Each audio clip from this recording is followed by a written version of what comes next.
Main apa kita?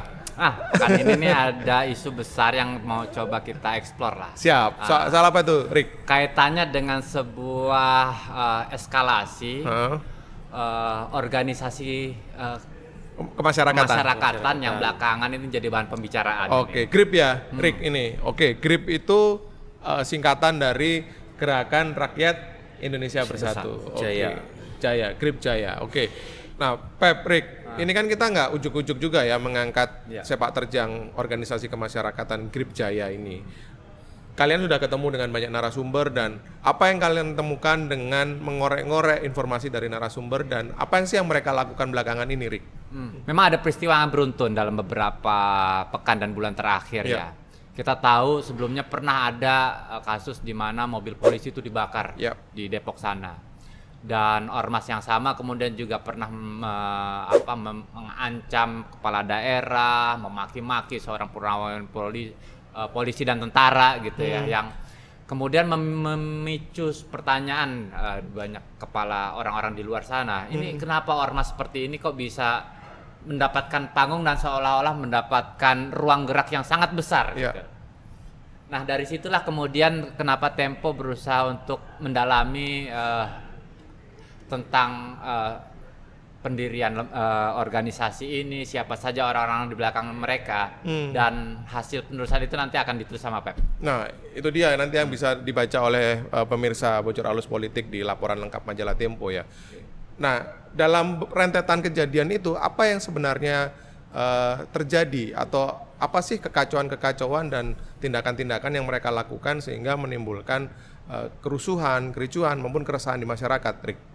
Ya, salah satu triggernya juga kan ada pemberitaan juga ya di daerah Kalimantan sana, di mana seorang pengusaha yang sedang punya sengketa ya terkait dengan perusahaannya, dia lalu menggunakan ormas ini untuk keperluan perlindungan ya.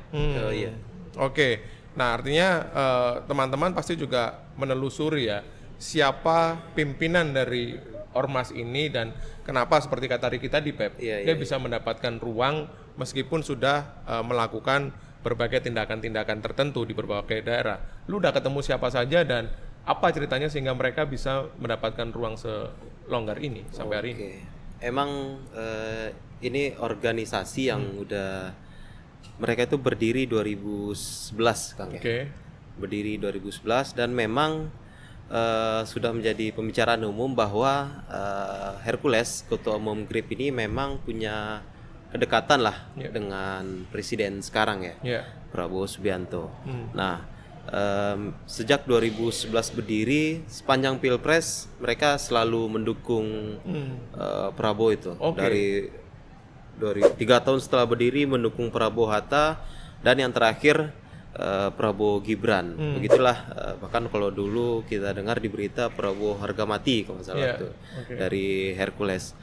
Nah, kedekatan itu bukan hal baru ya bagi Prabowo dan Hercules.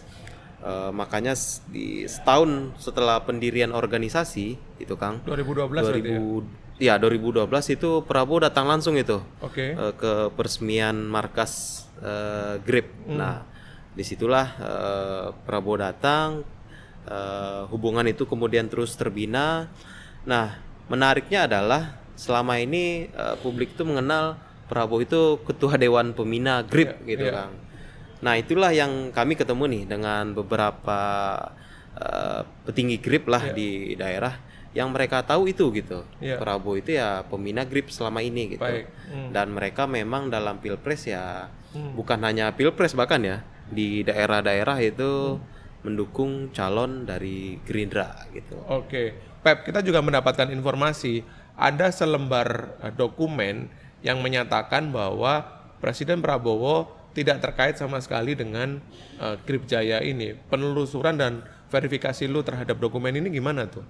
Jadi setelah ramai nih, Kang, ramai kemudian GRIP ini muncul, dikaitkan lagi nih di Jagadmaya bahwa ini kan GRIP, Hercules kaitannya dengan erat lah dengan Prabowo. Nah, disitulah kemudian muncul surat ya sebetulnya dari Gerindra yang menyatakan Prabowo mengundurkan diri dari pembina GRIP.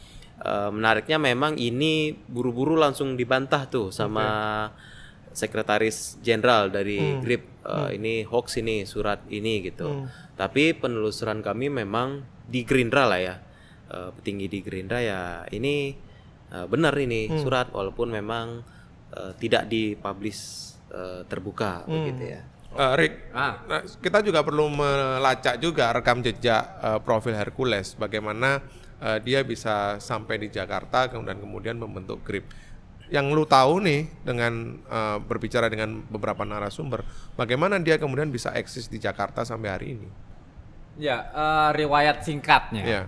Yang bersangkutan ini sebenarnya adalah punya latar belakang sebagai milisi. Pro NKRI ketika terjadi gejolak di Timor Timur ya, menjelang akhir tahun 90-an lah ya. Dan operasi Seroja yang dilancarkan oleh tentara ketika itu banyak menggunakan peran para milisi ya untuk banyak hal lah, termasuk menjaga logistik, mengangkut logistik. Hercules adalah salah seorang milisi yang banyak dipercaya oleh tentara ketika itu. Dan ada suatu masa ketika dia mengalami luka yang cukup serius yang memaksa tentara ketika harus mengevakuasi yang bersangkutan ke Jakarta menggunakan Hercules. Mungkin gara-gara itu juga namanya jadi Hercules. Oke. Rick, lu tadi cerita bahwa ada rekam jejak dan track record Hercules dalam perang di Timur Timur gitu. Setahu gue adalah Prabowo juga pernah terjun atau bertempur di Timur Timur. Apakah ini menjadi salah satu awal mula Prabowo berkenalan atau memiliki hubungan dengan Hercules? Ya, salah satunya itu memang pernah diungkap di beberapa tulisan ya, yang menyebut bahwa memang pertemuan antara Prabowo dengan Hercules itu sebenarnya sudah berlangsung cukup lama. Jadi nggak ujuk-ujuk sekarang aja. Di pertengahan tahun 80-an lah, ketika yang Prabowo masih menjabat sebagai Komandan Batalion Infanteri lah gitu ya. Ketika itu memang Prabowo sudah mengenal Hercules gitu. Bahkan ketika Hercules mengalami cedera itu pun juga yang memberikan andil untuk membantu pengobatan itu salah satunya Prabowo. Oke. Jadi sebenarnya hubungan itu sudah mulai dibangun sejak puluhan tahun yang lalu ya. Iya, betul. Oke.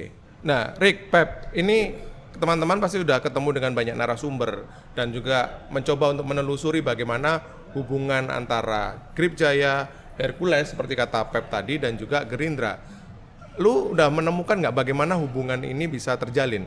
Ada beberapa hal yang kita dapat ya temuan di lapangan, bahwa di internal Gerindra sendiri sebenarnya ada beberapa tokoh-tokoh tertentu yang memiliki peran untuk mengawal ya pergerakan dari ormas ya, pergerakan dari kelompok Islam atau pergerakan dari para kalangan teknokrat. Nah, siapa itu petinggi-petingginya, Rick? Boleh nggak dibocorin? Itu nanti kita akan tulis di majalah. Dahsyat. Bocoran sedikit ya untuk pemirsa ya, kira-kira begitu. Dan lengkapnya nanti bisa membaca dan mengakses liputan majalah Tempo yang akan terbit pada hari Senin untuk cetaknya dan hari Minggu pagi untuk versi digitalnya. Jangan lupa saksikan terus Bocor Alus Politik di youtube tempo.co dan kalian bisa dengarkan di Spotify Bocor Alus Politik. Sampai jumpa.